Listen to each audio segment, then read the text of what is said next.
एक माई आई, बोली भैया जी आशीर्वाद दो ना, मेरे घुटने चल नहीं पाती हूँ, घुटने में बड़ा दर्द है। मैया ने कहा मेरे को भी बहुत दर्द है।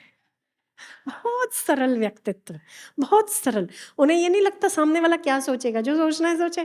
भाई इतनी बड़ी मैया जी मेरी प्रॉब्लम सॉल्व करने की जगह पर मुझे कह रही हैं मुझे भी घुटने में बहुत दर्द है, क्या करूं? उस माई ने दोबारा पूछा ही नहीं, उसने पूछा ही नहीं। फिर एक बार दूसरी आई, बहुत रोई बहुत रोई बहुत रोई, मैया आशीर्वाद दो, मेरा बेटा जब से बहू आया है ना तब से मानता ही नहीं है और मेरे साथ रहता ही नहीं है, बस आशीर्वाद दो, इकलौता बेटा है। मैया ने बोला मेरा भी इकलौता है, मेरे साथ भी नहीं रहता वो। क्या ही बोले कोई आदमी, कुछ कहने जैसा, कुछ आगे कहने जैसा है? मैंने मैया को बहुत हंसते हंसते बोला आपको अच्छी ट्रिक आ गई है माइयों को समझाने की, कि जो बेटे के लिए और घुटनों के लिए रोती रहती है उनको कैसे ठीक करना। मैंने कहा मैया आपसे मैंने सीखा, हम तो इलाज ही देते रह जाते हैं। फिर एक तीसरी आई, आपको ना हंसी आएगी।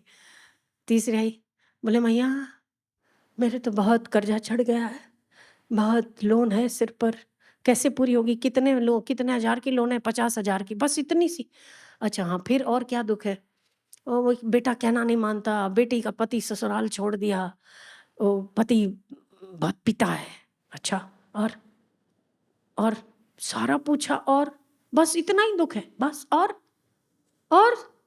वो बेचारी बोल बोल के थक गई, और क्या ये कम? फिर उसने आखिर बोला मैया इतने दुख कम है क्या? और क्या? हाँ संसार है ना, हर एक उसके पीछे संसार है ना, होता है। दूसरा बोले हाँ जगत है ना, धोखा तो देता है। फिर तीसरा बोले अरे हाँ संसार अपना रंग तो दिखाता है। चौथी हर उसमें सॉल्यूशन ही था, पर हर उसमें सामने वाले को लगे कि मेरी सुन रहे हैं, इनको कोई पड़ी नहीं। मैंने कहा मैया आप ऐसा करते हो? बोले तो सही तो कह रही हूँ, संसार है धोखा भी देगा, संसार है रंग भी दिखाएगा, परिस्थितियां आएंगी भी जाएंगी, हम पे नहीं आई क्या? आई ना। फिर सबसे आखिरी में बोला देखो स्थितियां तो मेरे लिए भी बहुत दुखदायक है, किसको बोलूं? सुनेगी तू मेरी बात? सुनेगी तू? वो चुप हो गई। हाँ मैया जब आप ही को नहीं छोड़ता संसार तो हमें क्या छोड़ेगा, बस फिर जा। सही है। अगर अभी एक चीजें ठीक कर लोगे आप तो दूसरी चीजें बिगड़ी रही हैं। कभी भी एक साथ किसी के लिए भी कोई चीजें सही होती ही नहीं। एक ठीक कर लोगे दूसरा बिगड़ा है, दूसरा ठीक कर लो, मेंढक तोलने वाला हिसाब है। एक मेंढक को पकड़ के लाओगे दूसरा भागेगा, तीसरा पकड़ के लाओगे चौथा भागेगा, तो होता रहता है। तो उन्होंने वो दिया, इलाज में क्या देते? उन्होंने वो दिया।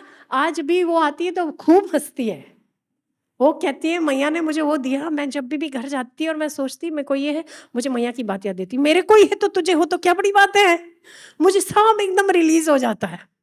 तो ये कला ही तो है। उसका क्या डाइवर्ट ही तो किया, क्या किया? चित्त की वृत्तियों को डाइवर्ट किया और सपोर्ट दे दिया कि केवल मैं परेशान नहीं हूं, इतनी बड़ी हस्ती भी तो परेशान है। तो कोई बात नहीं, फिर कोई बात नहीं। फिर कोई बात नहीं। तो क्या होता रहता है, होता रहता है। उसका काम वो करे, तुम्हारा काम तुम करो, तुम रोना धोना क्यों? दिशा दे देना। तो सबको अपने दुख ज्यादा लगते हैं, हर व्यक्ति को लगता है मैं ही सबसे ज्यादा दुखी हूँ, दूसरे को देखने जाए तो वो सबसे ज्यादा दुखी वो होते हैं।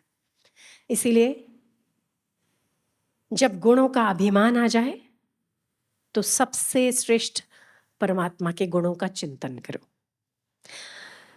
और जब सबसे दुख और निराशा घेर ले तो हमसे अधिक अभावग्रस्त लोगों को देखो, फिर भी परमात्मा की दया है, 3 टाइम खाना तो खा रहे, सोते हैं, नींद तो आती है, घर पे छत तो है, ईश्वर की अनुकंपा है।